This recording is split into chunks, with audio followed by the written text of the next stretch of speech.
জুলাই সনদের আইনি ভিত্তি না দিলে তাতে স্বাক্ষর করবে না জাতীয় নাগরিক পার্টি, এমনটা জানিয়ে এনসিপির সদস্য সচিব আক্তার হোসেন বলেন, মুজিববাদী সংবিধান বাদ দিয়ে গণপরিষদ নির্বাচনের মাধ্যমে নতুন সংবিধান তৈরি করতে হবে।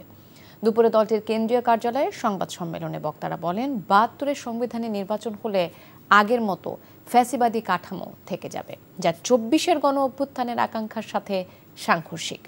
এ সময় বিএনপি জুলাই সনদের সংস্কার প্রস্তাবনা কতটা মন থেকে গ্রহণ করেছে তা নিয়ে প্রশ্ন তোলেন আক্তার হোসেন। বলেন, নতুন সংবিধান তৈরি করে ঐক্যমত্যের ভিত্তিতে যেসব সংস্কার প্রস্তাবনায় সবাই একমত হয়েছে সেগুলো যুক্ত করতে হবে।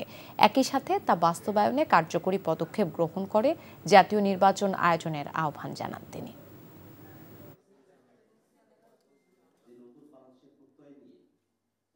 যদি জুলাই সনদের আইনি ভিত্তি না দেওয়া হয়, জুলাই সনদকে যদি বাস্তবায়ন করা না হয়, জুলাই সনদকে সংবিধানে অন্তর্ভুক্ত করার জন্য গণপরিষদ নির্বাচনের মধ্য দিয়ে নতুন সংবিধানের প্রস্তাবনা যদি কমিশনের তরফ থেকে জানানো না হয়, তাহলে সেই সনদ বাংলাদেশের মানুষের মুক্তির আকাঙ্ক্ষাকে ধারণ করতে ব্যর্থ হবে বলেই আমাদের কাছে মনে হয়।